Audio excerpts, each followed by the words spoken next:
Ingresando en www.consejo.org.ar podés hacer la legalización de tus informes y certificaciones, seleccionando legalizaciones y luego la opción web. Allí vas a ingresar al sistema con tu nombre de usuario y clave personal y con un número de convenio y clave, el que podés suscribir por la web. Una vez que ingresaste, elegís la opción que estás buscando y listo. Dentro de nuestra página vas a encontrar conferencias en nuestra biblioteca de contenidos. Ingresando a la opción Reuniones científicas y técnicas, vas a poder elegir el contenido que estás buscando y al hacer clic, ver el video de forma online y descargar el material de la reunión. Si querés hacer un curso de capacitación, la DAC te brinda varias opciones. Podrás acceder ingresando a e-learning y luego a cursos virtuales. Allí te podrás inscribir en el curso o capacitación que más te guste. Si lo que buscas es asesoramiento profesional, estás a un solo clic de distancia. Podés hacerlo ingresando en Asesoramiento opción web. Completás el formulario a base de tu consulta y luego serás contactado por uno de nuestros profesionales. Uno más de nuestros servicios es el sello editorial Edicon, y ahí podés encontrar todas las publicaciones y colaboraciones técnicas. Además, ingresando a nuestro menú Servicios, Consejo Salud, vas a enterarte de todas las novedades de Centro Médico, Farmacia, Simeco e Integrar Plus. Estos y muchos temas más están disponibles en nuestra web www.consejo.org.ar. Envíanos tu consulta a consejoescucha@consejo.org.ar o llama al 5365 8950 y un colaborador se estará comunicando con vos. Te acompañamos sin que te muevas de tu casa. Consejo 75 años. Gestión y futuro.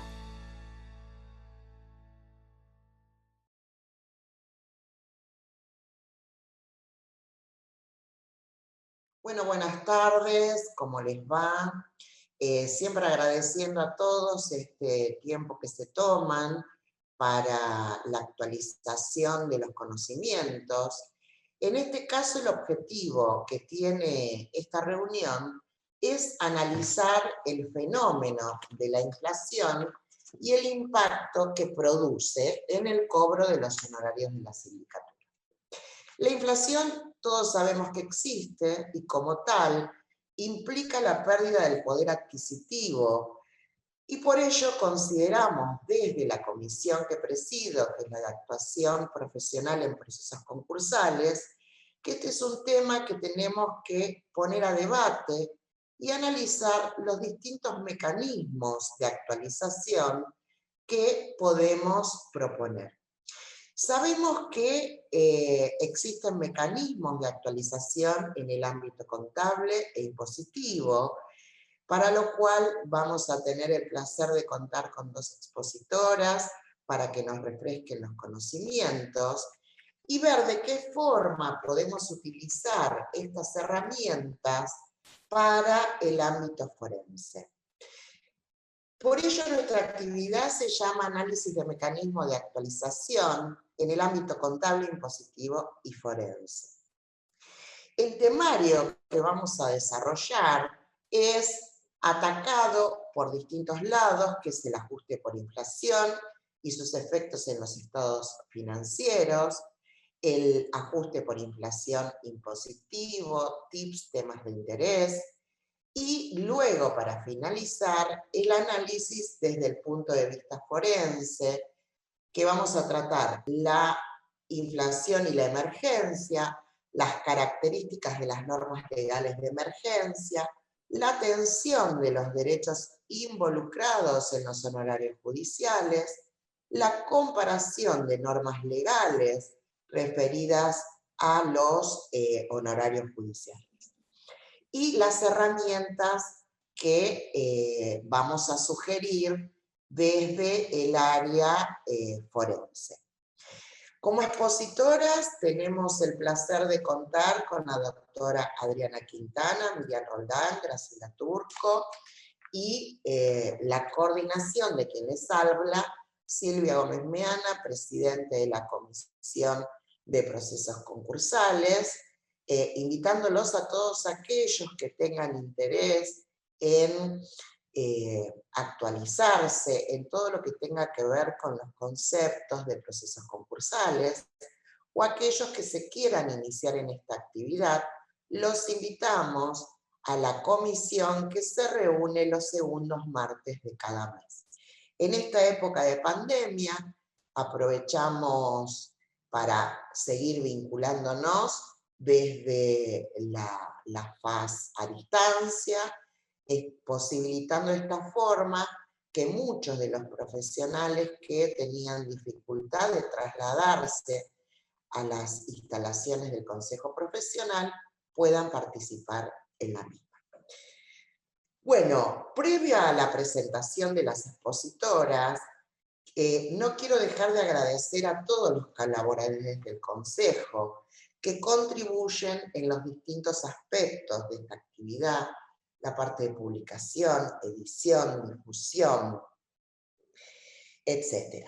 Como ser Carlos Parranchino, gerente de prensa, Damián, subgerente, Andrea Mucio, asesora de la comisión, Ariel Sosa y Luciano Caligaris como colaboradores de audio y video, Fiorella Piccolo, coordinadora de comisiones, Francisco Seijas, subgerente del área técnica, Mariano Lucchetti, y Carlos Rapizarda como gerente coordinador operativo, que sin ellos no sería posible desarrollar estas actividades en estos momentos tan particulares.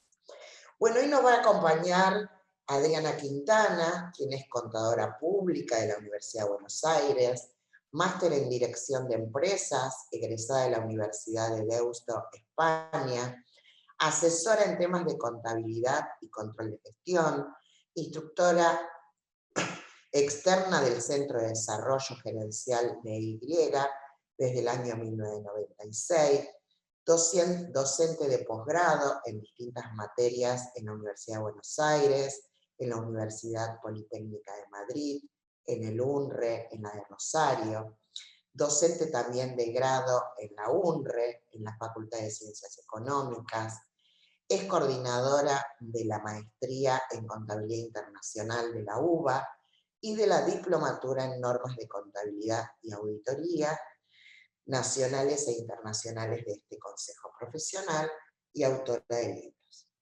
También vamos a contar con la presencia de Miriam Roldán, que es contadora pública de la UBA, especialista en sindicatura concursal, también de la UBA, magíster en alta dirección empresarial de la Universidad Rey Juan Carlos de España, especialización universitaria en gestión ambiental de la Universidad Rey Juan Carlos de España, posee certificación en normas internacionales de información financiera de Inglaterra, es asesora de empresas, síndico concursal clase A, es vicepresidenta segunda del Consejo Profesional de Ciencias Económicas de la Ciudad Autónoma de Buenos Aires, expositora en innumerables jornadas, conferencias, ex docente de la Facultad de Ciencias Económicas en Derecho Económico 2.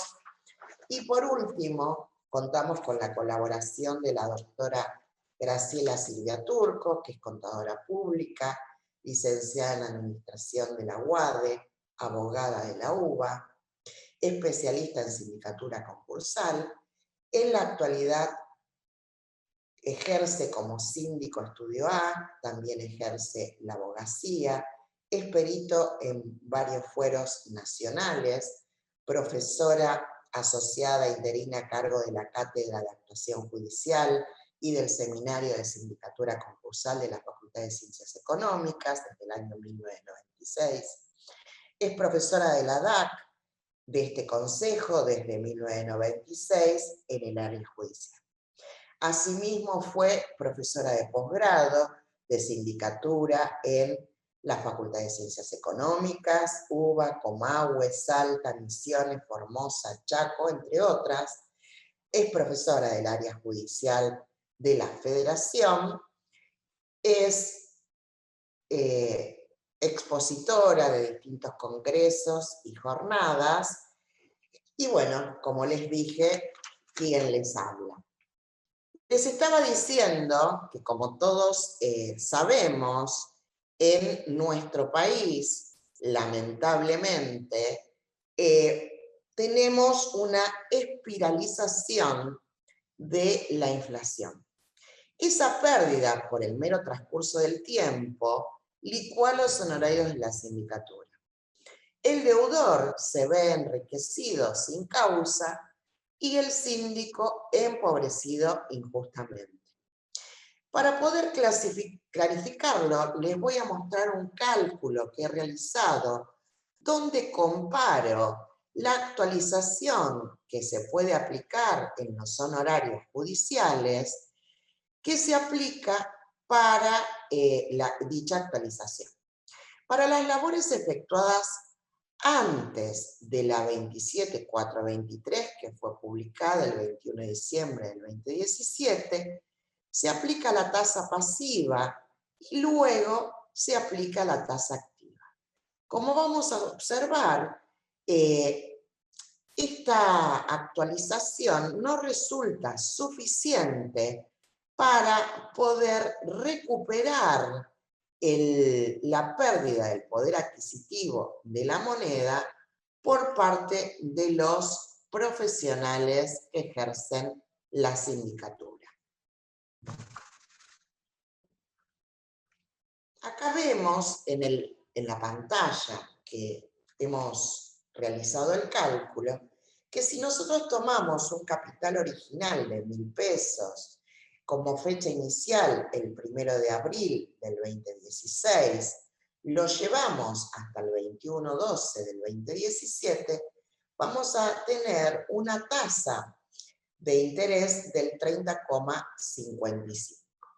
En cambio, bueno, a ese cálculo nosotros vamos a aplicar ese capital original como fecha inicial 22 de diciembre del 2017 y vamos a arribar a una tasa de interés del 161,42%. En cambio, si la comparamos con la inflación por igual periodo, vamos a ver que desde abril 2017 a diciembre 2019, la inflación es del 283,40%. Creo que acá queda por demás claro esta temática que preocupa a todos los auxiliares de justicia que ejercen esta profesión y la pérdida de sus honorarios. Como veremos con las exposiciones de las doctoras Quintana y Roldán, esta pérdida de la moneda está reconocida en el ámbito contable y en el impositivo, pero aún en los honorarios no lo está. Que la ley concursal no permita reconocer estos efectos de la inflación significa disociar la normativa vigente de la realidad. Todos sabemos que la administración de justicia debe ser eficaz y debe reconocer que los procesos concursales son lentos y cuando existen casos en que desde la presentación del informe general que detalla y consolida los valores del activo y pasivo del ente concursado a la fecha de presentación del concurso de acuerdo a lo normado por el artículo 11, pueden pasar tranquilamente 2 o más años, ya sea por la complejidad del asunto, que sea un mega concurso, o por haber sufrido demoras o apelaciones en el expediente propio, o de alguna situación procesal, y hasta la homologación y la consecuente regulación de honorarios y el tratamiento de las apelaciones contra dichas regulaciones de honorarios transcurren, además de esos 2 años o un poco más, 90 días de acuerdo a lo estipulado por el artículo 54. Durante ese prolongado tiempo, la sindicatura no percibe honorarios por su actividad. El síndico asigna una gran cantidad de horas a esa labor, amén de las responsabilidades profesionales por su actividad, y los únicos honorarios que tiene, que son los que son a cuenta, son los establecidos en el artículo 32 de la Ley de Concursos y Quiebra en concepto de arancel. Bueno, por último, solo decirles que si desean realizar preguntas, lo pueden realizar en el chat. Y bueno, les agradezco nuevamente el tiempo que se están dedicando en esta resolución técnica, en esta RCIT, y las dejo a las expositoras, quienes, bueno, nos van a informar, recordar sobre los distintos aspectos contables, impositivos y forenses. Muchas gracias. ¿Qué tal? Buenas tardes. Gracias primero a las autoridades del Consejo, a la COM, bueno, y todos los que nos están ayudando en esta grabación. Así que bueno, gracias a todos. Bueno, a mí me toca esta primera parte, comentar temas del ajuste por inflación desde la perspectiva contable. Por eso vamos a ir ayudando esta charla con la presentación.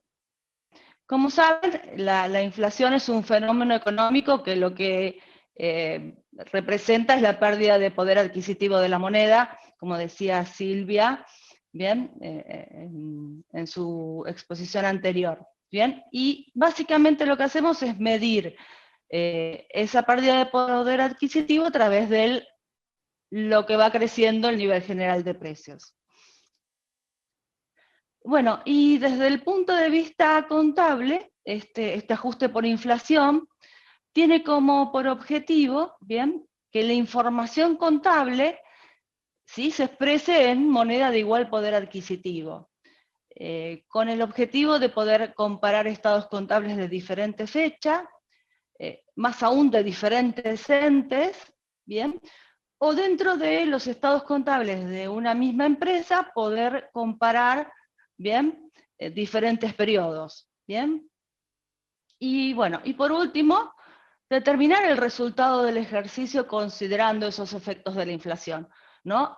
Recordemos, sobre todo, que sobre ese estado de resultados después distribuiremos dividendos, con lo cual, bueno, efectivamente tiene que estar medido en moneda constante. Así que tema fundamental, la medición de los resultados considerando el ajuste por inflación. Bueno, y ya desde el punto de vista más de la gestión de la empresa, esa información contable ajustada por inflación me va a permitir la toma de decisiones apropiadas. Y sobre todo, en países con alta inflación, desarrollar estrategias, bueno, para proteger, ¿sí?, o protegerse de esos efectos de la inflación. Bueno, como normativa, recordemos que tenemos en las normas internacionales la NIC 29, donde tratamos básicamente la información en economía hiperinflacionarias. En la Argentina, ¿sí?, acuérdense que el proceso de ajuste por inflación lo tenemos en la RT6, y la RT 39 y 41, bueno, nos dan algunos elementos para definir. ¿Cuándo tenemos inflación según la NIC 29? Básicamente se nos plantean indicios cualitativos o indicios cuantitativos. Los indicios cualitativos es cuando la mayoría de la población prefiere conservar su riqueza en activos no monetarios o monedas fuertes, ¿bien? Moneda extranjera. La gente, por lo general, trata de hacer sus mediciones, ¿bien?, no en la moneda local, sino pensando cuánto representa en moneda extranjera, ¿bien? Entonces, por ejemplo, yo digo, bueno, ¿cuántos serían mis ventas, mis ingresos? Y no tanto lo mido en moneda del país, sino pienso todo lo que sean operaciones a crédito van a tener un sobreprecio para compensar esa pérdida de poder adquisitivo. ¿Bien? Bueno, y sobre todo las tasas de interés, los salarios y los precios van a ir evolucionando o incrementándose por ese índice de precios. Bien, entonces, esos indicios cualitativos nos presenta la norma, y por último dice, bueno, también tenemos un indicio cuantitativo de cuando habría una economía hiperinflacionaria. Y dice, la tasa acumulada en 3 años debería ser muy próxima o sobrepasar el 100% acumulado. Bien. Nuestra norma local, bien, establece un parámetro cuantitativo muy similar, estableciendo que el nivel de precios acumulado en los 3 años sobrepase el 100%. Bueno, entonces ahora recordemos que tenemos variaciones en los precios, dijimos que la inflación es la pérdida de poder adquisitivo de la moneda, bien. El mejor indicador disponible para medir esa pérdida de poder adquisitivo es la evolución en el nivel general de precios de la canasta. Entonces, la pérdida de poder adquisitivo, vamos a buscar el indicador que es la evolución en el nivel general de precios. Bien, podemos tener también variaciones en el precio específico de un producto, ¿sí? Ya no, que no se mueve exactamente igual a la canasta de servicios, ¿estamos? Entonces puede moverse a un precio de entrada o un precio de salida. ¿Bien? Precio específico de un producto. ¿Sí? Podemos poner un ejemplo típico que puede ser la moneda extranjera, ¿bien? Que posiblemente acompañe la inflación, pero a su vez tenga la variación de su tipo de cambio. Bueno, recordando cómo se comportan los rubros frente al cambio, los cambios en el poder adquisitivo de la moneda, recordemos que debemos clasificar en rubros monetarios, ¿sí? Que son los que tienen un valor nominal fijo en moneda del país. Por lo tanto, la exposición a la inflación va a generar una pérdida o una ganancia. El ejemplo típico, mantengo pesos, ¿sí? En mi balance, en mi posición, bueno, va a generar entonces una pérdida de poder adquisitivo. ¿Bien? Al tener los mismos pesos en un periodo inflacionario, compraré menos en un momento posterior. ¿Bien? Existen después algunos rubros monetarios que nosotros los asimilamos a un no monetario, porque decimos que sus precios van a cambiar en función de sus índices específicos. Bien, ejemplo, créditos y deudas en moneda extranjera. Entonces, al ser en moneda extranjera, tienen cobertura ante la inflación. Bien, y por último, por su naturaleza, tienen un valor que cambia en función de la variación de su precio específico. Bien, ejemplo, los bienes de cambio y los bienes de uso. A los efectos de empezar con ese ajuste por inflación, vamos a clasificar los rubros en monetarios y no monetarios. Los monetarios no se reexpresan, tampoco aquellos que estén expresados, digo, que sean no monetarios, pero se encuentren expresados a un valor corriente al cierre del ejercicio. ¿Bien? Ahora, los rubros no monetarios que estén en nuestros activos a costo histórico, ¿bien? Como así el capital invertido en las cuentas del estado de resultados, vamos a reexpresarlos por el coeficiente inflacionario. ¿Bien? Recordemos que en la Argentina, ¿sí?, el ajuste por inflación se discontinuó el 1 de marzo del 2003. ¿Bien? Ese fue el último periodo que se ajustó por inflación, los estados contables. Retomando ya para los cierres del 31/12 del 2018. Bien, para reexpresar las partidas, bien, lo primero que tenemos que hacer es segregar los componentes financieros implícitos contenidos en los diferentes rubros del balance. Después tenemos que identificar aquellos rubros que están expresados en moneda de cierre y por lo tanto no vamos a aplicarle el ajuste por inflación. Como dijimos recién, esos rubros van a ser los monetarios o aquellos no monetarios que estén en moneda de cierre. Bien.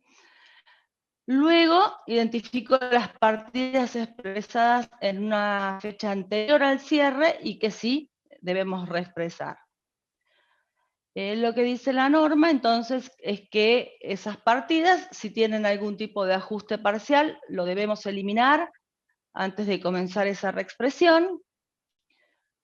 Luego lo que tengo que determinar es en qué momento se originó esa partida, ¿sí?, lo que llamamos la anticuación. Calcular luego los coeficientes que voy a utilizar para reexpresarla, y bueno, y por último, aplicárselos. Una vez que practiqué ya la reexpresión, tengo que controlar que esos activos ajustados por inflación no excedan su valor recuperable. ¿Qué índice voy a emplear para esta reexpresión? Los índices de precios internos al por mayor, expresados hoy en día por el IPC, bien, el índice de precios al consumidor, publicado por el INDEC, bien. Y para determinar el ajuste, o el coeficiente de ajuste para una partida individual, recordemos que siempre tengo que calcular ese coeficiente que surge de dividir el índice de la fecha de cierre sobre el índice correspondiente a la fecha de origen de la partida. Bueno, entonces aquellos rubros que dijimos que van a estar expuestos a la inflación, bien, como los rubros monetarios, me van a generar el famoso resultado por exposición a los cambios en el poder adquisitivo de la moneda, o RECPAM. Bien. Entonces, ese es el resultado originado en la exposición a la inflación de las cuentas monetarias. Bien. ¿Cómo nosotros llegamos a este RECPAM? Bien. Básicamente es aplicando los coeficientes de inflación a los rubros monetarios netos. ¿Qué son los rubros monetarios netos? Básicamente partimos lo que llamamos la posición monetaria neta, que es el activo monetario que tiene la empresa menos su pasivo monetario. Bien, básicamente eso me daría, bien, las partidas que van a generar ese RECPAM. Bien, entonces, como dijimos, para comprobar este resultado por exposición a la inflación, vamos a partir de la posición monetaria inicial. Bien, esa posición monetaria inicial, recordemos que era activo monetario menos pasivo monetario. Y tengo que analizar cómo cambió durante el periodo para llegar a mi posición monetaria final de cierre.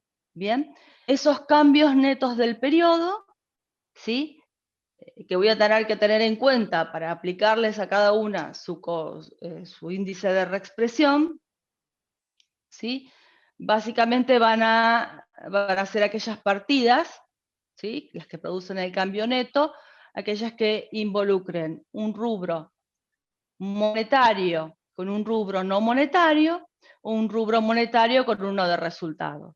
Bien, no interesa el orden, básicamente son las dos partidas, los dos movimientos que me va a provocar un cambio en mi posición monetaria final.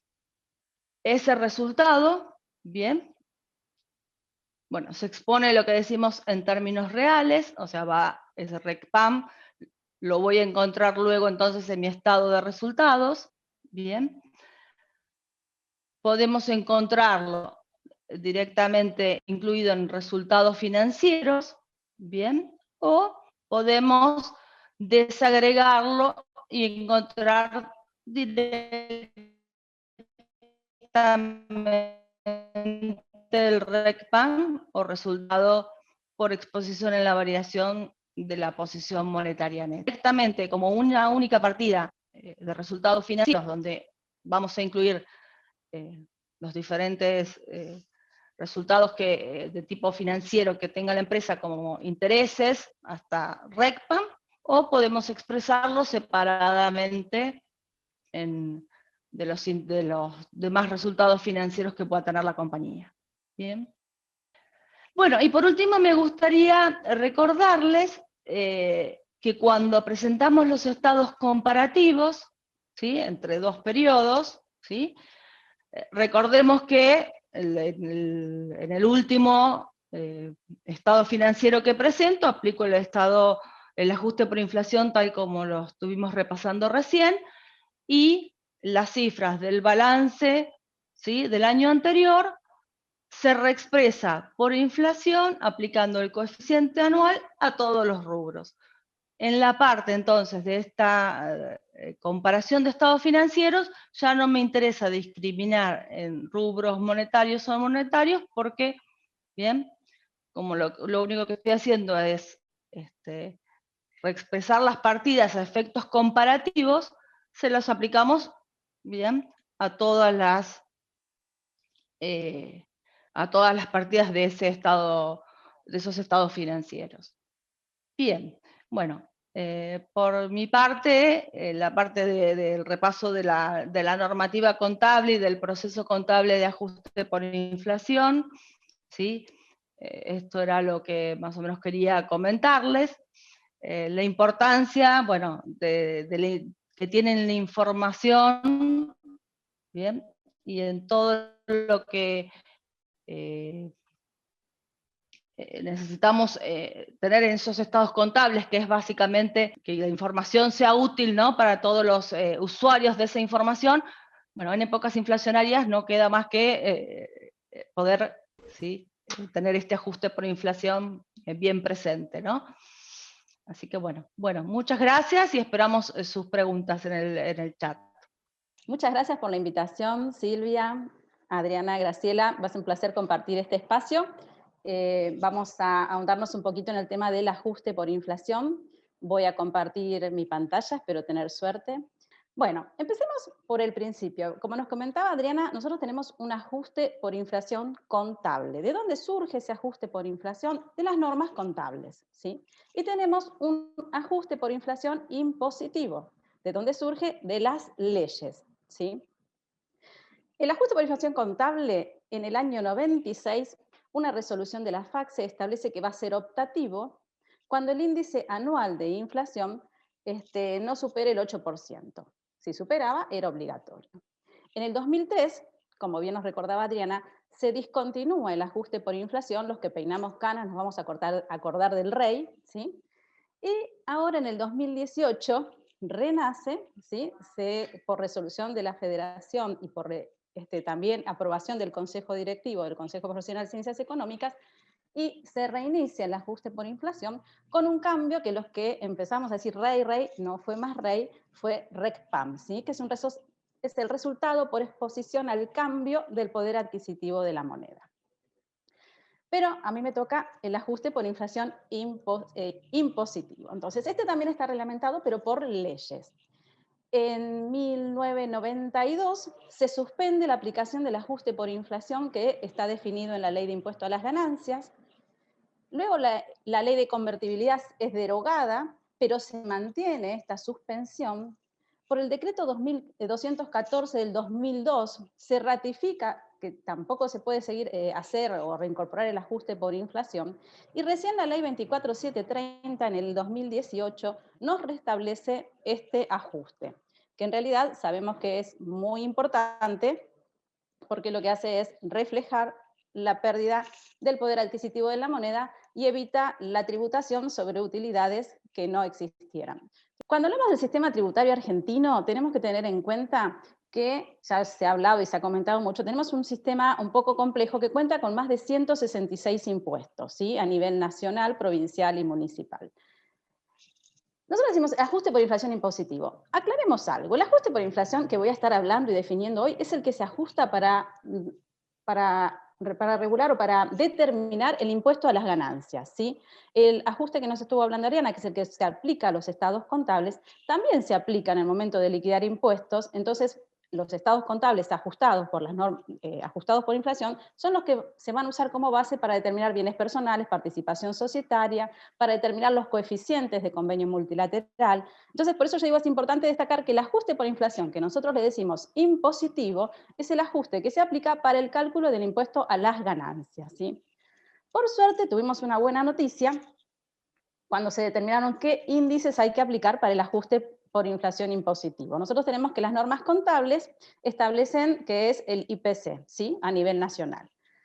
Al principio, cuando sale el ajuste y se aprueba en el 2018, decían que era el IPIM. Entonces íbamos a tener un ajuste, un índice para lo que era contable, otro índice para lo impositivo. Por suerte hubo una modificación de la 27430, que fue en diciembre de 2018 por la ley 27468, y establece que se va también a utilizar como índice el IPC. Se implementa también esta reforma tributaria, que es la que vuelve a instaurar el ajuste por inflación, y dice, y lo readapta y lo reacondiciona a lo mismo que establecen las normas internacionales como las normas contables, que dice que se va a aplicar el ajuste por inflación cuando el índice de precios internos al por mayor, acá hablaba del IPIM, ¿sí?, acumulado en los 36 meses anteriores al cierre que se liquide, supere el 100%.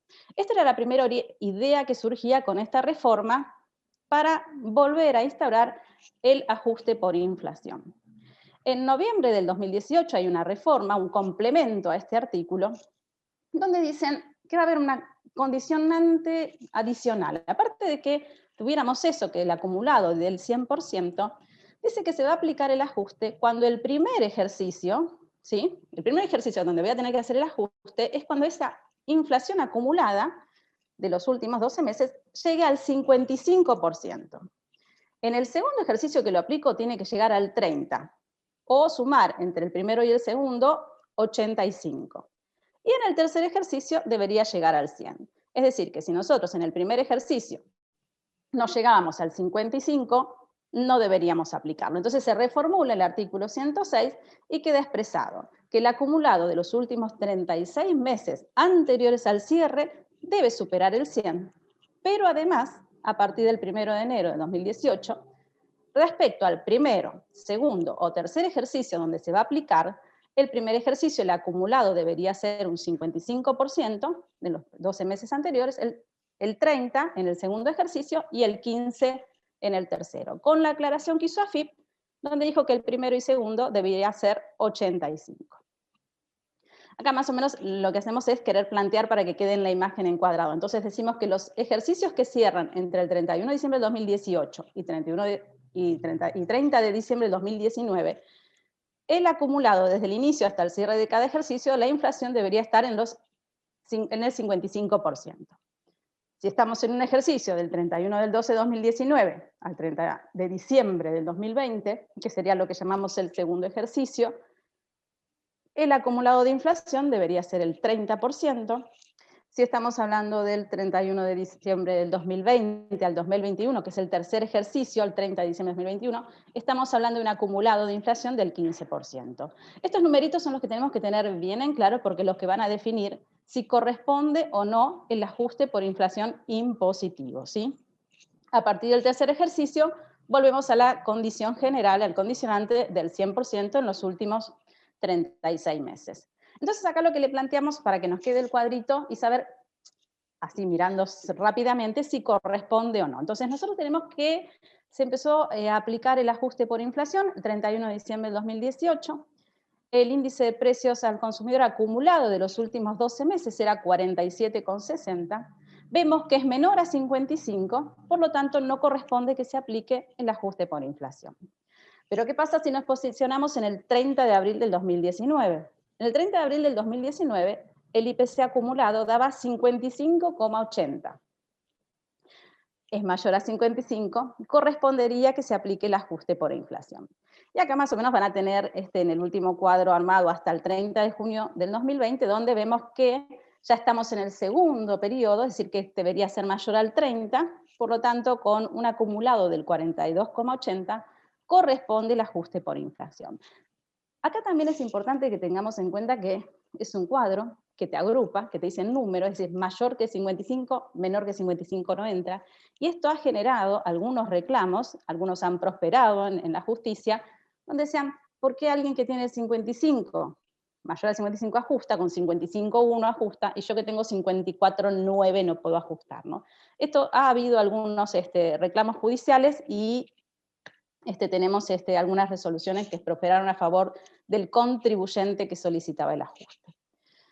Bueno, entonces acá ya tenemos determinado en qué periodos corresponde aplicar el ajuste por inflación impositivo. Pero, ¿todos lo aplican? ¿Todos tienen que ajustar? Bueno, vamos a ver que no es así. ¿Por qué? Porque ¿quién define quién ajusta y quién no ajusta? Estamos hablando de este ajuste y se aplica la ley de impuesto a las ganancias. Entonces va a estar definido en la propia ley.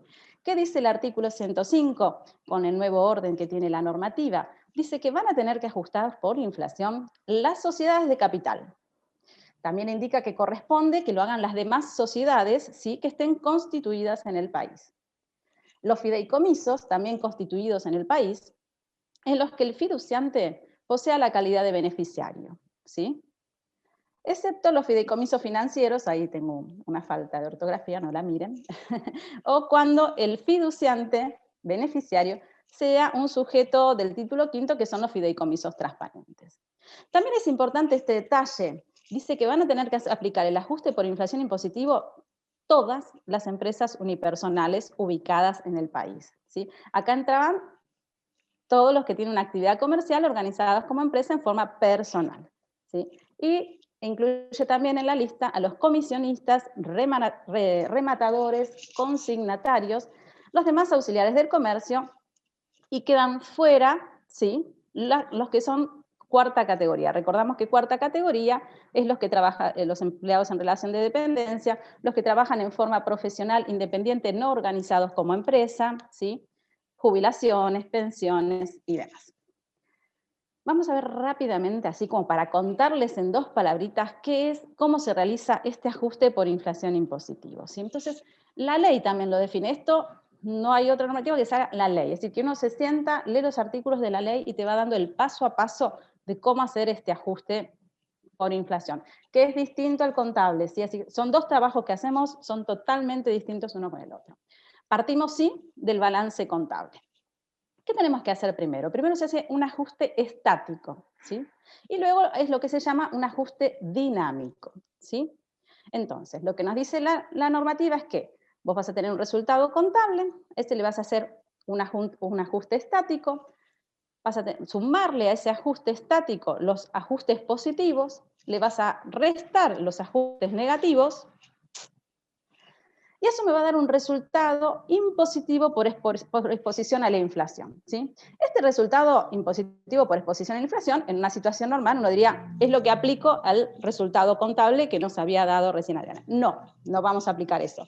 Hay una normativa específica que dice que al ajuste estático le sumo el positivo y le resto el ajuste negativo, y ese número que me da, en el primer ejercicio, que es cuando se aplicó esto en el 2018, voy a aplicar un tercio a ese ejercicio y voy a diferir un tercio al siguiente y un tercio al otro. Esto del tercio también se modificó y la última normativa establece que solo se va a poder aplicar al ejercicio del 2019, a partir de enero de 2019, un sexto. Es decir, el primer año que hicimos el ajuste por inflación impositivo, hacíamos esa cuenta, nos daba una cifra, esa cifra la dividíamos por 3, y nos tomábamos un tercio en el 2018. y decíamos, este otro tercio lo guardo en esta cajita porque lo voy a aplicar en el 2019. Y este otro tercio que me quedaba lo voy a aplicar en el 2020. Llegamos al 2019 y tenemos que hacer el mismo cálculo. ¿Y qué nos dice la normativa? Ok, a este ajuste que te da por inflación impositiva del 2019, vas a poder aplicarle al resultado contable solo un sexto de este ajuste, pero vas a poder aplicar el tercio que tenías en la cajita guardada. Ese lo traemos también, entonces en este ejercicio 2019 vamos a aplicar lo que teníamos de remanente del 2018, ese un tercio, más el primer un sexto de este 2019, que lo vamos a ir acumulando para después ir cargando en el periodo que corresponde, ¿sí? Bien. Es importante también, acá les dejo la mención, que este tercio o este sexto que uno fue guardando en una cajita para luego trasladarlo al ejercicio, no lleva ajuste, no se actualiza, ¿sí? Entonces también hubo reclamos judiciales con medidas cautelares pidiendo que se revea esta situación, ¿no? Porque, bien dijimos, en un contexto inflacionario, esta plata que uno tenía una pérdida o el quebrante que tenías para trasladar, también va perdiendo, se va desvalorizando por el transcurso del tiempo. Bueno, ya vimos qué consiste el método del ajuste por inflación impositivo, vemos cómo lo vamos a aplicar. Acá les hago una explicación de qué es ese ajuste estático y qué es este ajuste dinámico, ¿no? Para no asustarnos y veamos por ahí que no es tan complicado como parece. Nosotros tenemos un balance. Nosotros sabemos que en los estados contables tenemos activos, pasivos y el patrimonio neto, ¿sí? Entonces, para este ajuste vamos a agarrar el balance y vamos a decir, bueno, mi situación inicial del balance. A esa situación inicial del balance, a los saldos iniciales, les voy a aplicar, que sería el saldo de cierre del ejercicio anterior, pero llevado a moneda del primero de este año, le vamos a agarrar y vamos a decir, le hago un ajuste estático, que es decir, me posicioné en la fecha del primer día del balance, ¿sí? Y lo voy a llevar de punta a punta. De enero, si estamos en un balance que cerró en diciembre, de enero a diciembre, ¿sí? Entonces es como que yo tomo que todo lo que tenía a principio del ejercicio lo tuve o lo mantengo al 31 de diciembre, ¿sí? ¿Todos los rubros son los que voy a tener que considerar? No. Para el ajuste estático, ¿sí? Yo tomo los rubros que componen el activo impositivo computable, ¿sí? Y a ese activo impositivo computable al inicio le voy a restar el pasivo impositivo computable del inicio también, ¿sí?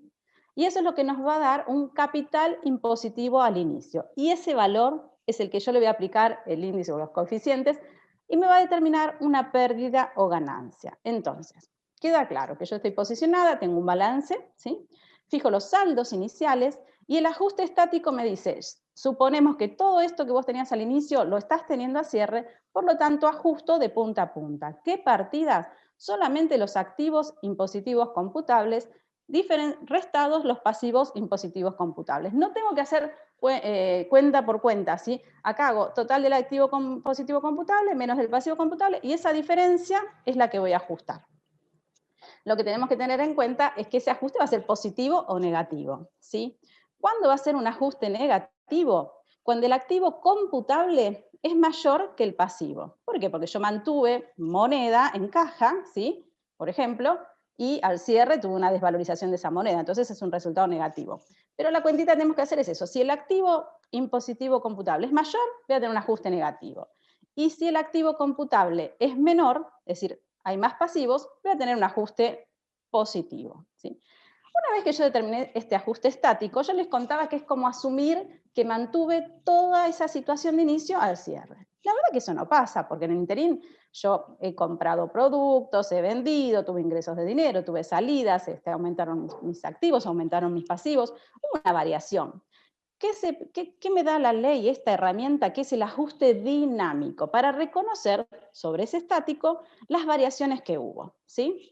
Entonces, en este ajuste dinámico, que es la segunda etapa de este ajuste por inflación impositivo, lo que hacemos es, para determinadas operaciones de ingresos o egresos de fondos que hubo en el transcurso del ejercicio, se van a anticuar y también le vamos a aplicar un coeficiente desde la fecha en que ocurrió el hecho al cierre, ¿sí?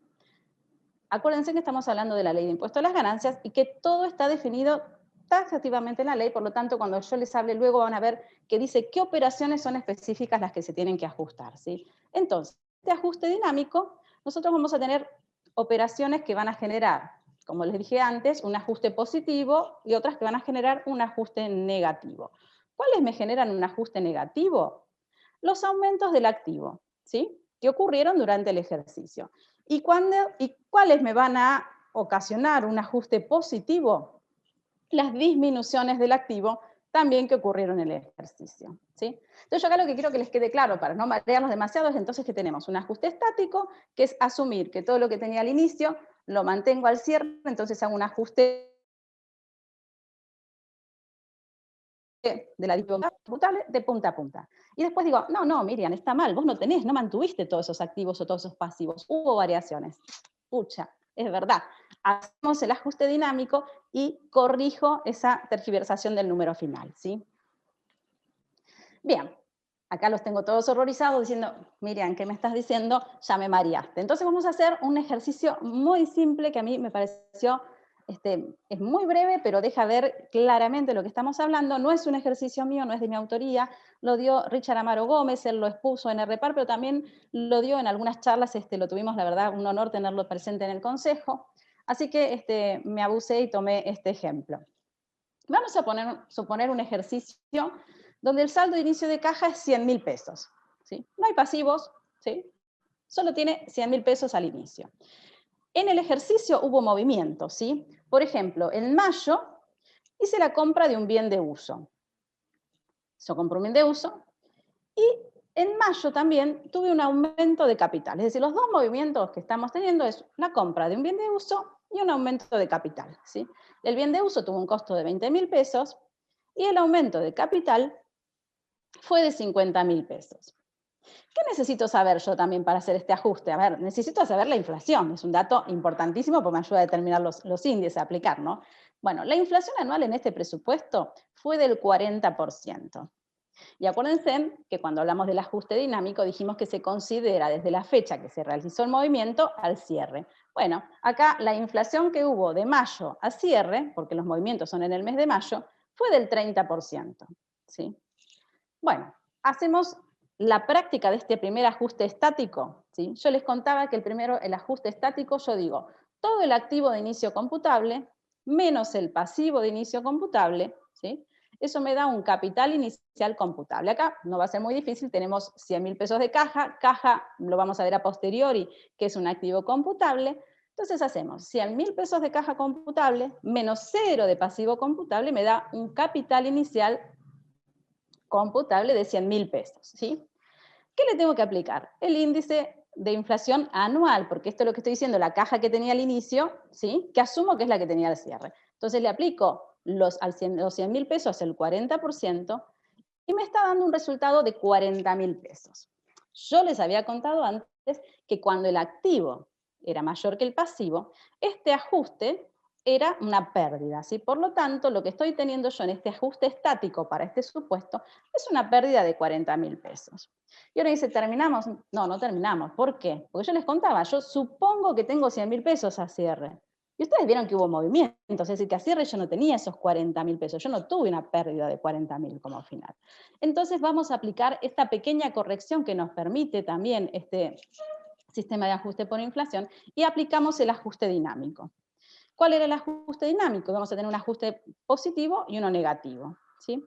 El ajuste negativo surge del aporte de capital, ¿sí? Hubo un aporte de capital de 50.000 pesos, fue en mayo, dijimos que la inflación fue del 30%, entonces 50.000 por el 30% me da un resultado de 15.000 pesos, que estamos diciendo es un ajuste negativo, ¿sí? Como ajuste positivo, ¿sí? Tengo la salida de dinero, que fue la incorporación de un bien de uso. Entonces, esta compra del bien de uso me genera un ajuste positivo que aplico a esos 20.000 pesos de mayo, ¿sí? Del 2020, si estuviéramos en este ejercicio, la inflación, que fue del 30%, nos estaría dando un ajuste de 6.000 pesos. ¿Sí? Esto, que es un ajuste positivo, nos refleja una ganancia. Entonces ya me mareé, tengo una pérdida, tengo una ganancia. Bueno, vamos a hacer el resultado. ¿Sí? Entonces tenemos un ajuste estático de 40.000 pesos, que era pérdida. ¿Por qué? Porque mantuve un activo mayor al pasivo de inicio a cierre del ejercicio. ¿Sí? Estos 40.000 pesos de pérdida se fueron afectados, debo ajustarlos por movimientos que hubo en el ejercicio. Entonces dijimos que al ajuste estático le resto los ajustes negativos, que son estos 15.000 pesos por haber tenido incorporación, un ingreso de caja, un ingreso de activo, y le sumo los positivos, que fueron los 6.000 pesos por haber adquirido un bien de uso. Entonces, este resultado de ajuste por inflación impositivo para este ejercicio serían 40.000 de pérdida, menos 15.000 de pérdida, más 6.000 de ganancia, nos daría una pérdida, un quebranto de 49.000 pesos. Y ahí venía la parte que si aplico todo, aplico un pedacito, ¿qué aplico? Bueno, suponiendo que estamos en el 2019, ¿sí? O en el 2020 ya, bueno, vamos a poder aplicar un sexto de ese resultado. Es decir, que al resultado contable que tenemos, ¿sí? Le vamos a poder aplicar, ¿sí? Un sexto de los 49.000 pesos. Es decir, yo perdí 49.000 pesos, pero lo voy a reconocer a los efectos de la determinación del impuesto a las ganancias solamente en un sexto, 8.166 pesos. ¿Sí? Bueno, esta es la parte más aburrida, por ahí la hacemos rapidito porque tampoco quiero llevarles tanto tiempo. En realidad, cada uno si toma la ley de impuesto a las ganancias, esta información la tiene volcada en el articulado, pero es para que ustedes vean de dónde surge todo este ajuste, es agarrar el libro, ir a la base y leer taxativamente el artículo, ¿sí? Entonces uno agarra y dice, el ajuste estático nosotros dijimos que era el activo computable, ¿sí? Menos el pasivo computable. Entonces yo digo, ¿y cuál es el activo computable? A ver, entonces, ¿qué voy a tener que hacer? Al balance, ¿sí? Le voy a tener que restar, al balance que tengo contable, voy a tener que agarrar solamente las cuentas de activo que me permiten. La ley te define las que no permite, entonces esas las saco. Es decir, no voy a poder tomar los bienes de uso, inmuebles, obras, no voy a poder tomar inversiones en materiales destinados a las obras. Es más o menos, si uno lo quiere hacer un resumen, sería básicamente los activos monetarios, pero además adiciona los bienes de cambio. Es decir, pero la ley te nombra lo que no podés computar, ¿sí? Te dice los bienes muebles, amortizables, los bienes inmateriales, las explotaciones forestales, inversiones en el exterior, ¿sí? Todo lo que ya esté reexpresado a cierre, los saldos pendientes de integración de accionistas, están todos definidos taxativamente en la ley. Luego también la ley te define cuáles son los pasivos, pero acá cambia. Cuando habla de activos dice qué activos no corresponden, pero en cambio cuando te habla de pasivos te dice estos son los pasivos que tenés que tomar, ¿sí? Entonces aquí cambiamos el chip y digamos, cuando eran activos eran lo que dice la ley no van, en cambio cuando hablamos de pasivo, los que dice la ley sí corresponden, ¿sí? ¿Cómo pasivo te deja computar? Las deudas, ¿sí? Que no tienen reexpresión, ¿sí? Que están en valores nominales, las utilidades percibidas por adelantos o las que representan beneficios a percibir, los importes de honorarios y gratificaciones que conforme a lo establecido en el 91 no se hayan deducido en el ejercicio que se están pagando, ¿sí? Y también te nombra que entiende la ley de que no es pasivo a los efectos del ajuste por inflación. Te habla de los aportes o anticipos recibidos a cuenta de futuras integraciones de capital, saldo de acreedores del titular, dueño y socio, ¿sí? Y te va nombrando más o menos enuncia cada una de las operaciones. Ya terminamos de definir lo que entraría dentro del ajuste estático, veamos rápidamente el ajuste dinámico. En el ajuste dinámico dijimos que hay un ajuste positivo, ¿sí? Y que hay un ajuste negativo, ¿sí? Entonces, dijimos que son determinadas operaciones que transcurrieron en el ejercicio y que yo voy a tener que anticuar, fijarme en qué fecha pasó y aplicarle el índice para llevarla a cierre. Las operaciones, eso también, esto es mirar el ejercicio que tenemos que hacer o la liquidación que estamos haciendo con la ley en la mano, ¿sí? Te dice, por ejemplo, ¿qué me va a generar el ajuste positivo? Los retiros de cualquier origen o naturaleza efectuados durante el ejercicio, ¿sí? Por el titular, el dueño, los socios. Los dividendos distribuidos, ¿sí? Excepto en acciones liberadas durante el ejercicio. Los correspondientes a efectivas reducciones de capital, los retiros de capital, las porciones de honorarios pagados en el ejercicio, ¿sí? Con las limitaciones del 91, las adquisiciones o incorporaciones efectuadas durante el ejercicio que se liquida, de bienes que están definidos en el articulado, y vamos a hacer un reconto de los ajustes que generarían un ajuste negativo, ¿sí? ¿Cuáles son estos ajustes? Por ejemplo, a solo título enunciativo y para no aburrirlos más, son los aportes de cualquier origen o naturaleza, ¿sí? Que sean imputables a las cuentas particulares de los socios, aumentos de capital, que se realicen durante el ejercicio. Las inversiones en el exterior, ¿sí? También cuando se realicen, según lo definido por la normativa, los costos impositivos imputables en los casos de enajenación de bienes mencionados también en la normativa. Y esto más o menos es para que ustedes entiendan cómo buscar el material, digamos. Tampoco queremos aburrirlos mucho porque hay muchos trabajos y ejercicios desarrollados en formas amplias y completas. El objetivo de esta charla, más que nada, era decir qué es el ajuste por inflación impositivo, cuándo lo aplicamos, cuál es la normativa general, y seguramente el ejercicio desarrollado es muy simple y podríamos andar en detalles más interesantes, pero por ahí vamos a hacer la charla muy aburrida. Les agradezco a todos la invitación, queda el material a disposición y las consultas veremos de contestarlas acá en la charla. Buenas tardes, mi nombre es Graciela Turco y vamos a hoy hablar sobre la inflación y la emergencia, pero el impacto en los honorarios judiciales. Desde ya agradezco la posibilidad de esta intervención a la doctora Silvia Gómez Meana, presidenta de la comisión, que tuvo la idea de esta temática, y también quiero agradecer mis coequippers, que entre ellas está la doctora Roldán, vicepresidenta segunda del Consejo, y la doctora Quintana. Bueno, nosotros sabemos que la inflación y la emergencia son males endémicos argentinos. La inflación, desde el derecho, es un hecho humano ilícito por acciones y omisiones de los poderes del Estado. Básicamente, las funciones de los poderes del Estado comienzan siendo fijadas en la Constitución. El poder legislativo, a través de su amplio articulado, el artículo 75, al contraer empréstitos y los pagos, la fijación del presupuesto anual y el valor de la moneda. El Poder Ejecutivo en la supervisión de la administración, la recaudación, su aplicación, los nombramientos y pensiones especiales. Del Poder Legislativo, justamente por la relación que tiene con los honorarios, vamos a referirnos más ampliamente luego. No surge el mandato expreso y el problema que tenemos de la Constitución, pero en síntesis es una aplicación oscilante del derecho. Por el otro lado, la emergencia es un concepto que proviene del derecho sajón y según nuestra Constitución está en 3 artículos, expresamente con la palabra emergencia en uno. Artículo 23, un estado de emergencia absoluto, estado de sitio, que están con 2 causales taxativas, conmoción interior, ataque exterior, y en su declaración se suspenden las garantías constitucionales.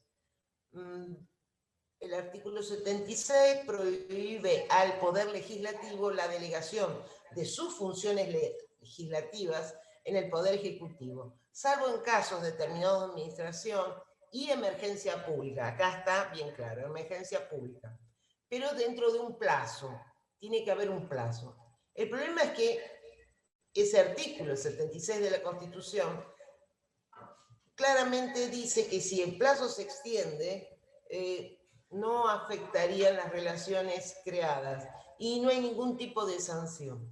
Por último, el 99, inciso 2, que habilita el Poder Ejecutivo el dictado de decretos de necesidad de urgencia, los famosos DNU, por circunstancias excepcionales.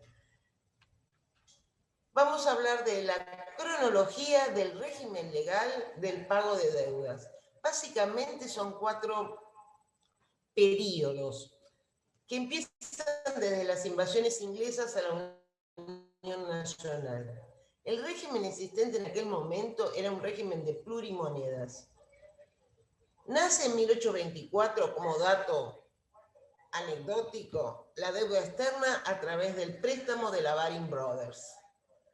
La segunda etapa es la Unión Nacional hasta la Primera Guerra Mundial. Ese es el único periodo que el régimen legal de pago se llama de sustancia. ¿Por qué de sustancia? Porque la moneda tenía respaldo metálico, oro o plata. Vamos a referirnos al oro. La ley 1130 de 1881 determinó, fijó, dispuso la convertibilidad de la moneda de nuestro país a oro. La paridad era, en ese año 1881, cuando se dictó esta ley, 1 a 1. En 1891, 10 años después, la paridad fue de 3,87 a 1, por la inflación. Como vemos, la inflación no es algo de los últimos años. En 1899, esa paridad ya era de 2,25 igual a un oro. Parece que mejoró, pero nuestro país se endeudó por un préstamo de 15 millones de libras esterlinas. La tercera etapa es la que va aproximadamente, todo esto, estos hitos son aproximados, obvio, desde la Primera Guerra Mundial hasta el año 1991. Ahí se instala el régimen nominalista, para luego de la gran inflación desatada a partir del Rodrigazo, empiezan a haber permisos de actualizaciones de deuda, y así el régimen nominalista se transforma en impuro. En 1952 nace por creación pretoriana, del voto del doctor Safontás, La Plata, el criterio valorista de valor, que recién es receptado legislativamente en el Código Civil y Comercial de la Nación, que está vigente desde el año 2015. Entre fallos destacados y primeros de emergencia, en el cual tuvo que intervenir la Corte Suprema de nuestro país, en 1992 tenemos Ercolano contra Lantieri de Renshaw, ante un congelamiento de precios por la crisis habitacional. El patrón oro deja de ser nuestro patrón aproximadamente en 1929. En ese año empieza la gran recesión mundial que duró varios años, y también el resto de los países dejan de tener el patrón metálico.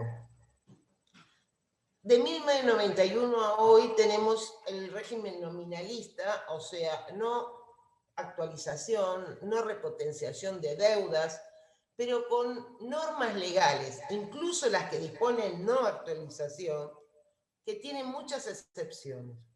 Se va abriendo el criterio valorista camino. De esto vamos a hablar más en detalle. Bueno, como hito, 1991 ponemos porque es el año de la convertibilidad del austral a la moneda extranjera. A partir de ese año se empiezan a editar varias normas de emergencia de distinto tipo y con duración casi permanente. Así, desde 1991 estamos en un estado de emergencia serial, que lo único que trae es inseguridad jurídica. Y siempre hablando de nuestra Constitución, al menos por ahora, afecta directamente los artículos 28, 31 y 33, como mínimo. El 28, recordemos que dice que las declaraciones de derechos y garantías enumerados en esta Constitución no podrán ser alterados por las leyes que reglamentan su ejercicio.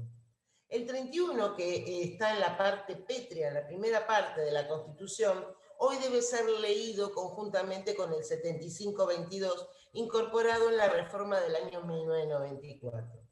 Entonces, entre el 31 y el 75-22, estamos que los tratados de derechos humanos y el resto de los tratados que tengan aprobaciones con mayorías especiales del Congreso, la Constitución, las leyes que en su consecuencia se dicten y los tratados con potencias extranjeras son la ley suprema de la nación.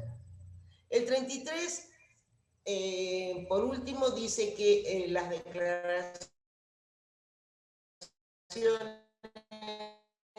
derechos y garantías entendidos como negación de los no enumerados, pero que nacen de la soberanía del pueblo y de la forma republicana de gobierno, división de poderes.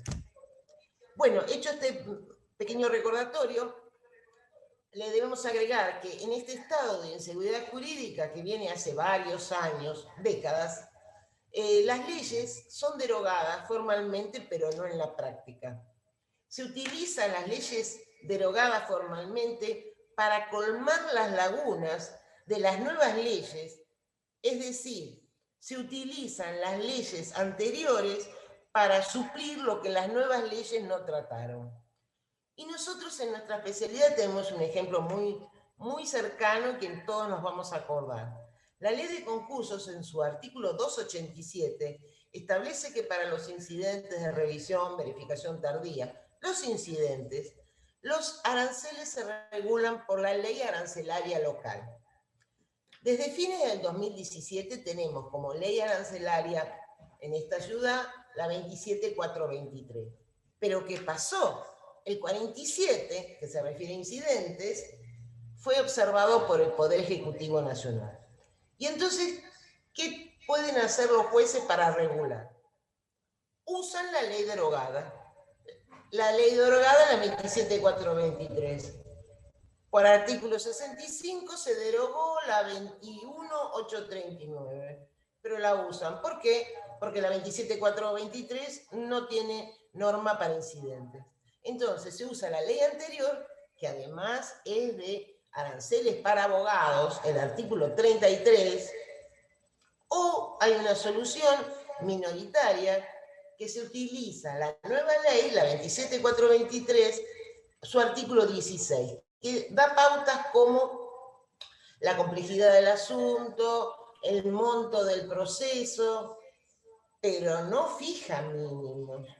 Y ese artículo 16, al final, dice que los mínimos arancelarios son de carácter de orden público, pero no fija mínimos. Y lo que estaba destinado a incidentes no está, porque fue observado. Ahora, agravando los males, este artículo 16, laxo, con pautas que podríamos ver una aplicación subjetiva, es igual, o prácticamente igual, que el 6 de la 21839, la ley derogada. Síntesis rápida, se aplica la ley derogada. Por eso, a mi criterio, la idea primigenia del digesto jurídico argentino fue buena, pero después, en la práctica, su concreción, que duró muchos años, no resultó. Los principios de la norma de emergencia son, muy sintéticamente hablando, se parte de que la emergencia es un imprevisto, con lo cual una emergencia permanente, como tenemos prácticamente nosotros, es una contradicción lógica. Durante la aplicación de leyes de emergencia, la protección de los derechos patrimoniales desciende. ¿Y esto por qué pasa? Porque se pasa de una justicia conmutativa a una redistributiva. La justicia conmutativa es aquella que trata de velar por el mantenimiento del equilibrio entre las prestaciones. Ese equilibrio se rompe en una ley de emergencia. Si el caso llega a la justicia, la parte afectada puede pedir el control de constitucionalidad y de convencionalidad de la norma de emergencia. ¿Qué es control de constitucionalidad? Que la norma de emergencia no sea contraria a las declaraciones de derechos y garantías de nuestra Constitución, o por lo menos no fuertemente contraria, y en su caso por muy poco tiempo. El control de convencionalidad se refiere a que la norma de emergencia no debe ser contraria a los tratados en los cuales nuestro país es parte. El control de constitucionalidad se debe iniciar viendo si la norma de emergencia es razonable. Una norma de emergencia es razonable si es útil, hábil, como para volver a la normalidad. La temporalidad de la norma de emergencia, su principio y su fin, es un factor clave, cuestión que no vemos que se cumple siempre. Ahora tenemos otro problema, un límite a este control de constitucionalidad. El límite dado por la Corte Suprema cuando dispone que un tema es no justiciable.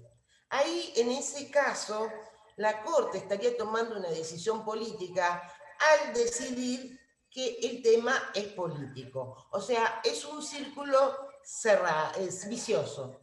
Y es un incumplimiento del artículo 3 de nuestro Código Civil y Comercial de la Nación, que establece el deber de los jueces de resolver el caso, porque así el caso no se resuelve si es un tema político. El control de convencionalidad es con respecto a los tratados de derechos humanos, los tratados con organizaciones internacionales, por ejemplo, con la OIT, y todo otro con potencia extranjera que haya tenido, como lo dijimos antes, las mayorías especiales del Poder Legislativo fijadas por el 75-22. Recordemos que la Argentina adhirió a la Convención de Viena, el Tratado de los Tratados, o sea, el tratado de cómo deben ser los tratados. Por ese tratado de cómo deben ser los tratados, artículos 27 y 46, un Estado parte de un tratado no puede alegar el incumplimiento de un tratado en vigencia porque su derecho interno tiene una norma contraria. Suscrito ese tratado internacional, el Estado parte tiene la obligación de modificar su derecho interno. Y por mora legislativa esto no suele suceder. A todo esto tenemos una cuestión paradojal. Los fallos de la Corte Suprema no tienen fuerza obligatoria, pero en muchos casos la misma Corte establece que tienen fuerza moral. En nuestro país no existe el stare decisis. Es una locución latina que quiere decir el uso de los precedentes. Si ustedes escuchan cualquier película documental, van a escuchar que dicen stare decisis. ¿Por qué? Porque es una locución latina que utilizan los países anglosajones. No lo dicen en el idioma latino, lo dicen en su idioma. O sea, en realidad, stare decisis es para nosotros. Es a su vez paradójico, una locución latina que no se utiliza en los países de derecho continental, sino en los del common law.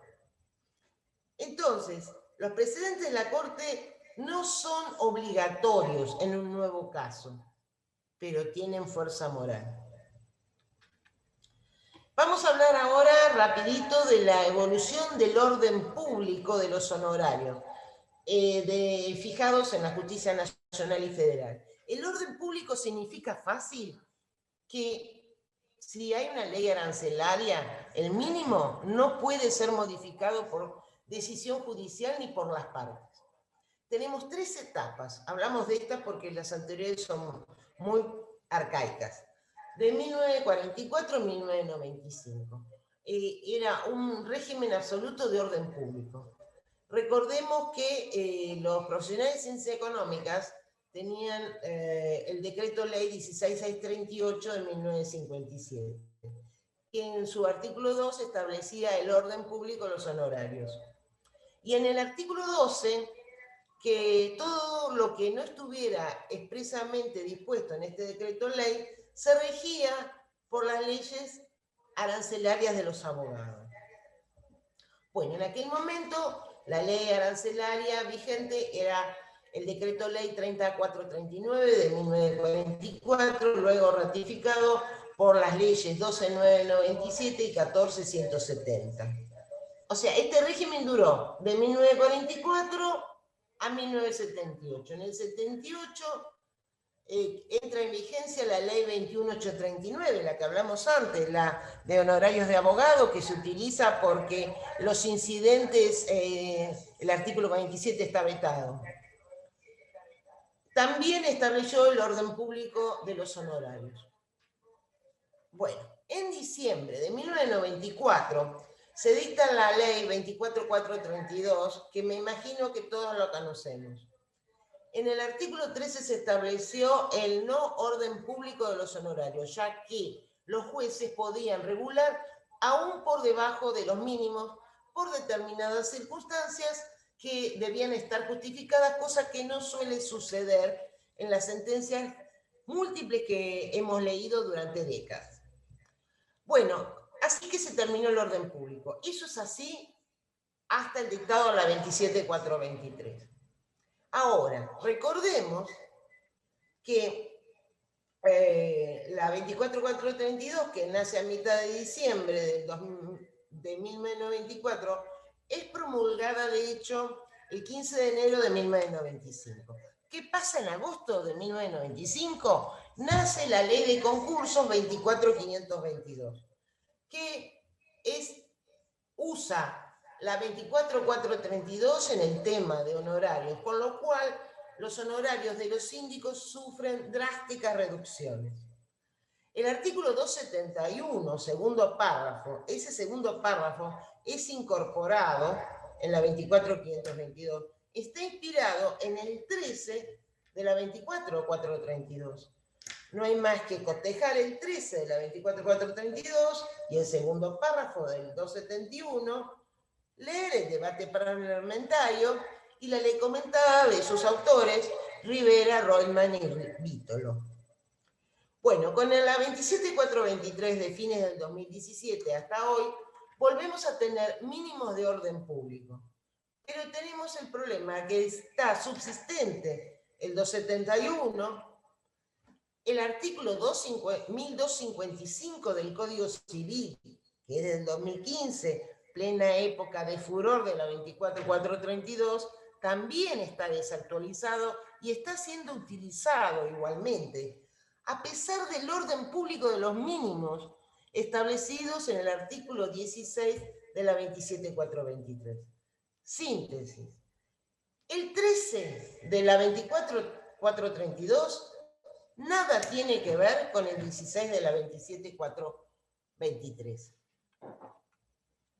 Vamos a hacer un comparativo de la 27423 con dos leyes de emergencia que son fundamentales y a pesar de su edad, porque una es de 1921 y la otra de 2002, siguen siendo usadas con modificaciones, pero la base está. La 27423, ya la nombré muchas veces, de honorarios, vigente, es ley especial y las otras son leyes generales. Es ley posterior, las otras son obviamente anteriores. Establece los mínimos que son de orden público, nada que ver con el artículo 13 de la 24432. La 23928 no es más de orden público, porque fue derogado el artículo 13 hace muchos años por la 25561 del 2002. La 27423 establece la UMA, la unidad de medida arancelaria, equivalente al 3% de la remuneración básica de un juez federal. Esa UMA es fijada por la Corte Suprema, que es el cálculo del 3%. Quedó claro en la ley que los honorarios tienen carácter alimentario, porque antes no surgía de la ley, surgía de muchos fallos, desde Corte a distintas cámaras y juzgado de primera instancia, pero no era unánime. La UMA nos asegura de tener un honorario más o menos actualizado desde que la regulación queda firme hasta el efectivo pago.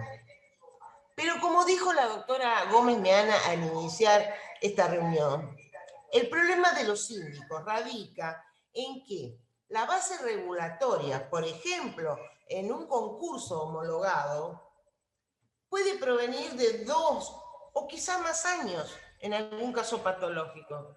Y entonces, esa base regulatoria, que sería el activo y el pasivo del informe general, algunos datos a valores de la fecha de presentación, está absolutamente desactualizada.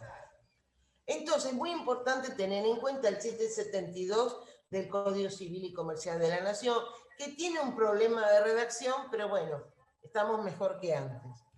Pero lo tenemos que indicar. Las deudas de valor no están incluidas en las leyes de emergencia.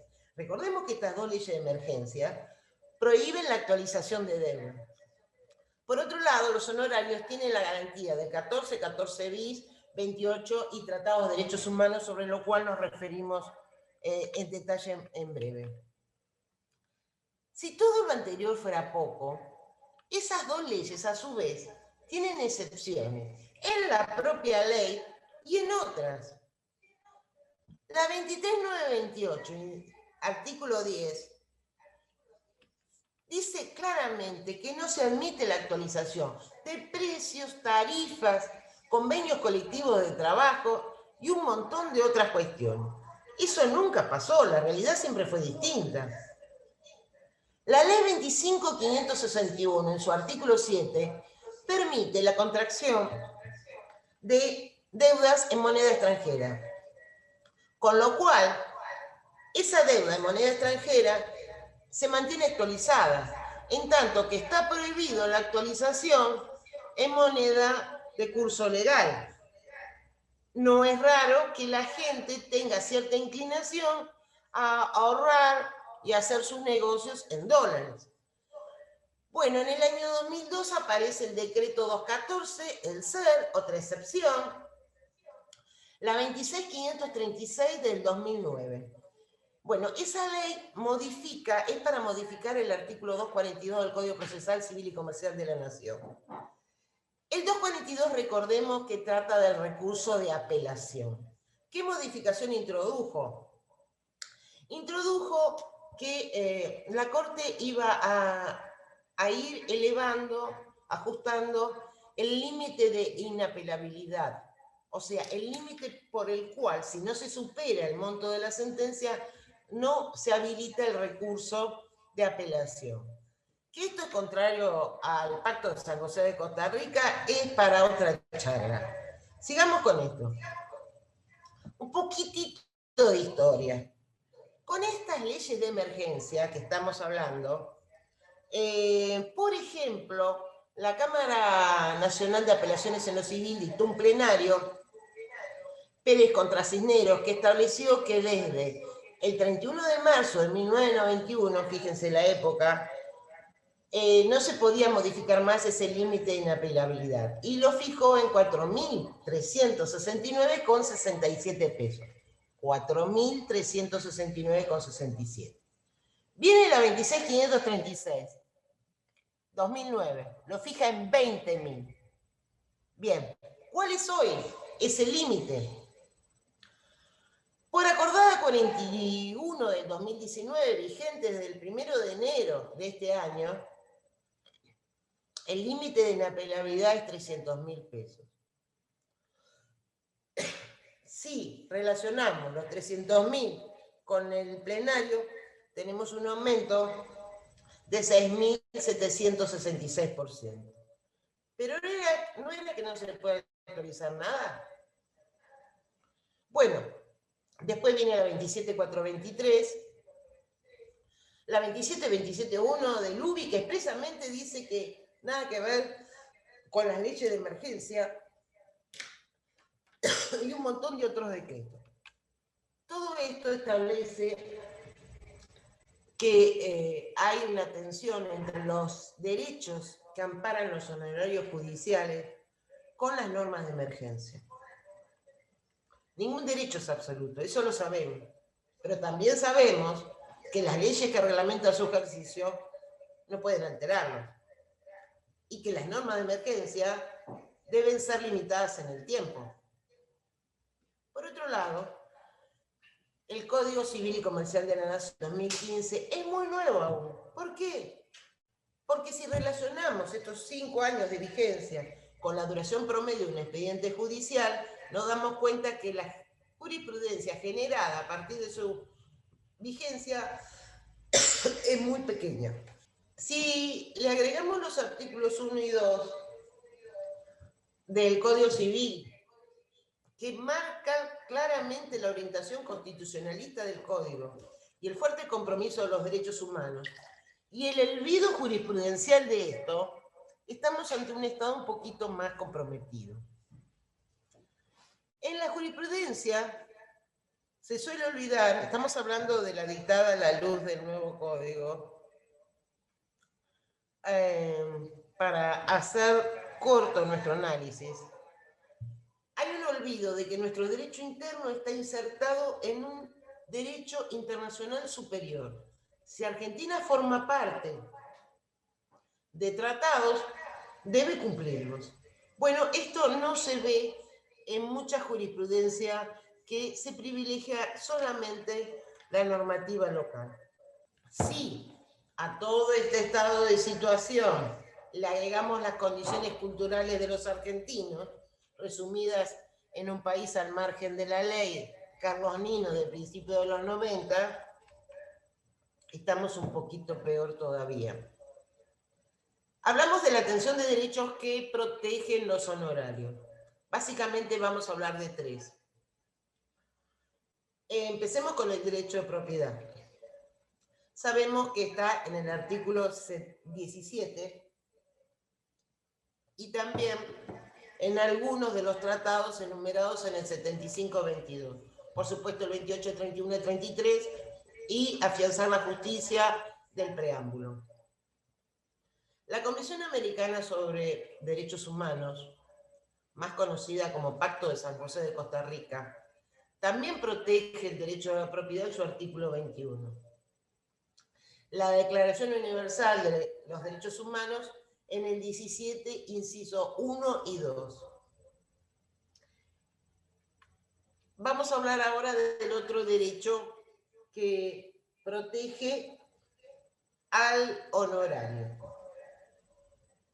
Hablamos un poquito de propiedad, ahora hablamos de debido proceso. Debido proceso fácil, está en el 18, desde hace tiempo en la Constitución. Pero también están en algunos tratados del 75-22. Y otra vez, a riesgo de ser considerada monotemática, 28, 31, 33 preámbulo. Le agregamos el de plazo razonable. ¿Qué es plazo razonable? Es el plazo que dura la solución de un caso judicial, contado desde su inicio hasta su ejecución. Eso está en el artículo 8 del Pacto de San José de Costa Rica y también en el 6 del Convenio Europeo para la Protección de Derechos Humanos y de las Libertades Fundamentales, el 6, que es parecido al 8 del Pacto. Bueno, este artículo 8 y la creación jurisprudencial de la Corte Interamericana de Derechos Humanos ha dejado claro que el plazo razonable no puede ser medido en unidades tiempo, meses, años, no, porque es casuístico, depende del caso. La complejidad, la actitud procesal de las partes, por ejemplo, si decretaron o no negligencias, caducidades, la actitud del tribunal, el grado de afectación del derecho del presunto imputado, sobre esto hablamos en un segundo. Entonces, al debido proceso le debemos agregar el plazo razonable. Sabemos que los expedientes judiciales suelen durar más tiempo que el deseable. Como no podemos establecer un plazo razonable en años, en un número finito, vamos a algunos casos de plazo no razonable. Memoli Pablo y Memoli Carlos versus Argentina llegó a la Corte Interamericana de Derechos Humanos, resuelto en el 2013, donde se dispuso que Argentina era responsable por incumplimiento de varias cuestiones, pero lo traigo a colación por el plazo razonable, también por incumplimiento del plazo razonable. El caso versa sobre un delito de injuria, se entabla demanda penal, juicio civil para el resarcimiento, luego la injuria cae como delito, pero el juicio civil siguió y siguió en el tiempo. Y la inhibición general de bienes impuesta sobre los señores Memoli no podía ser levantada, lo que les produjo la muerte civil a estar a las palabras de los Memoli. Entonces, esto es el grado de afectación que antes dije que iba a aclarar. O sea que Memoli tiene el problema del plazo razonable más el grado de afectación. Por una cautelar casi sine die.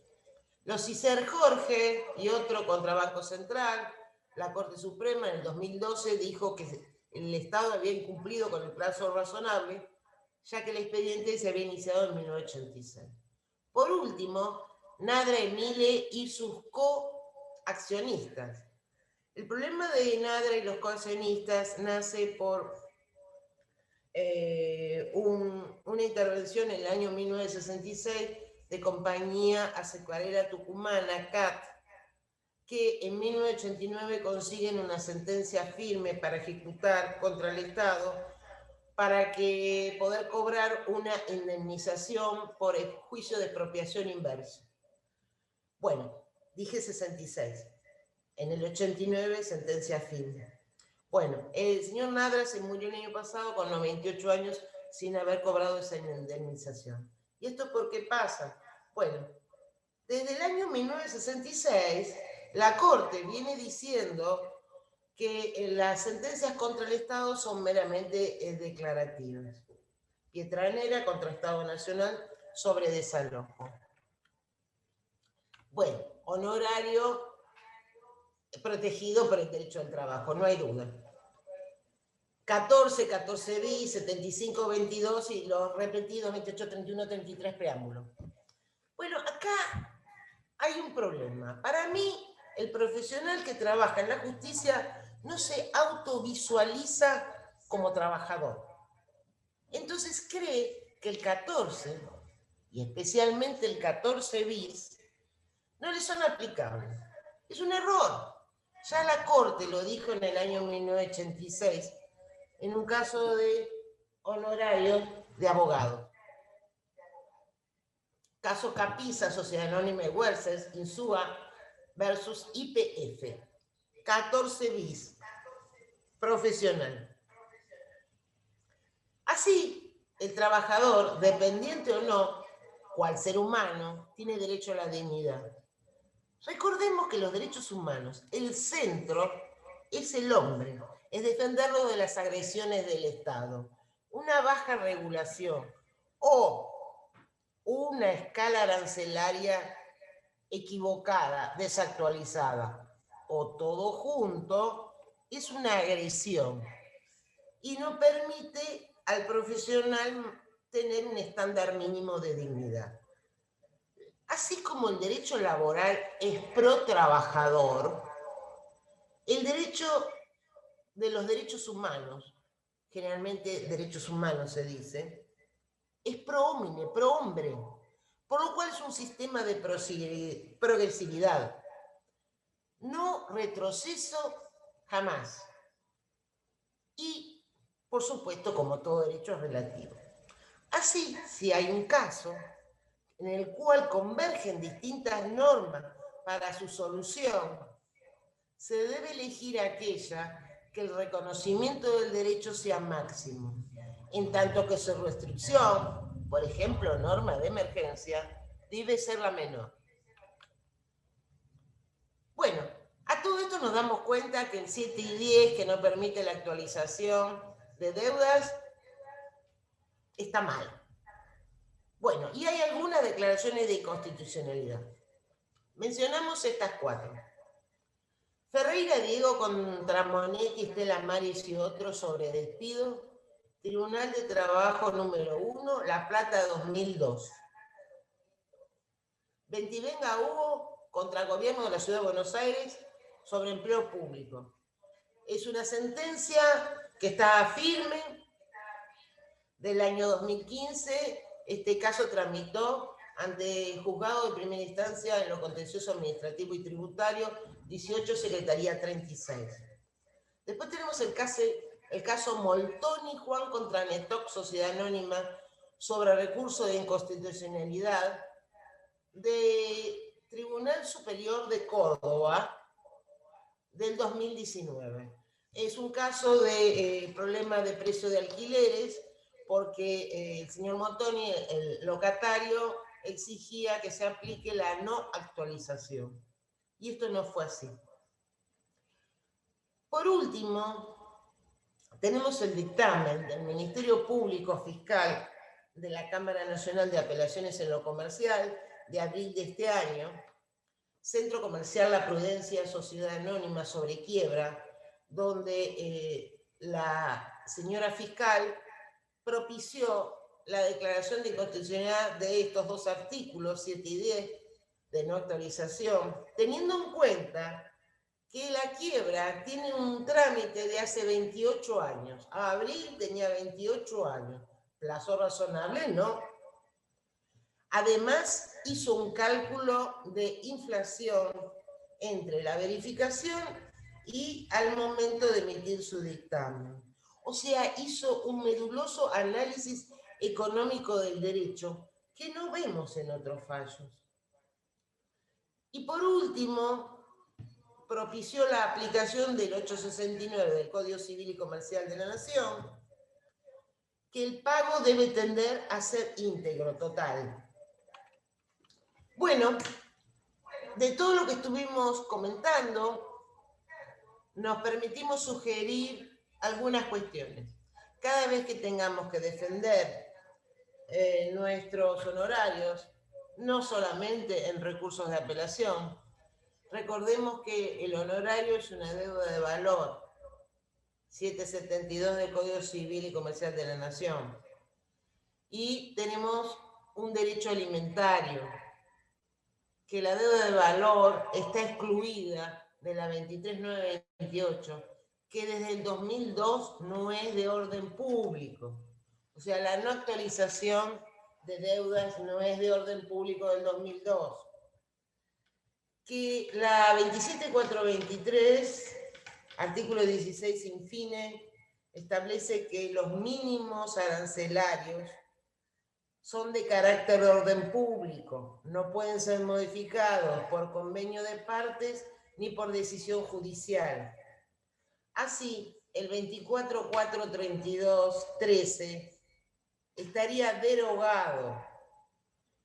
Ese artículo 13 es la base del segundo párrafo del 271 de la Ley de Concursos, que permite a los jueces regular por debajo de la escala arancelaria de la Ley de Concursos. Entonces llegamos a la situación extraña que los derechos del perito en lo que hace a honorarios están mejor protegidos que los derechos del síndico. Esta discriminación es inadmisible, es inentendible. Esto está pasando desde fines del 2017, con la 27423.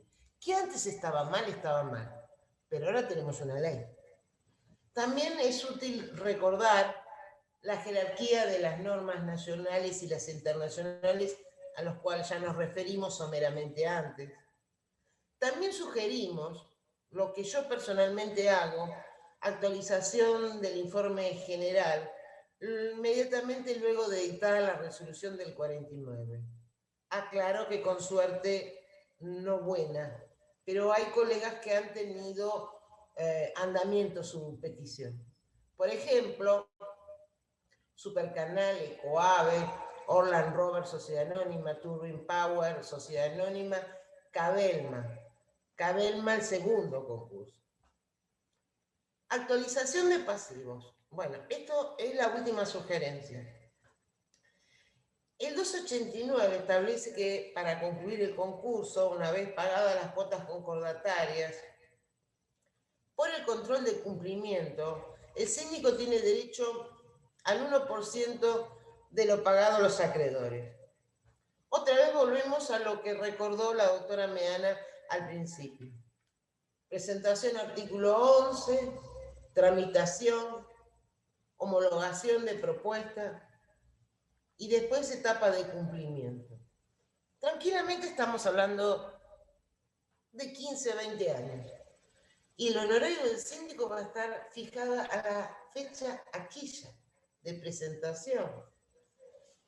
Bueno, si la 23928 no es de orden público, y todo lo que dijimos, propicio, y de hecho lo he hecho, todavía no he tenido suerte, la actualización de los valores pagados a los acreedores.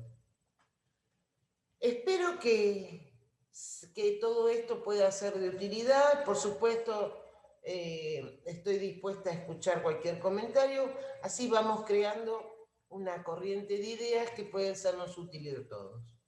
Muchas gracias. Buenas tardes y hasta la próxima.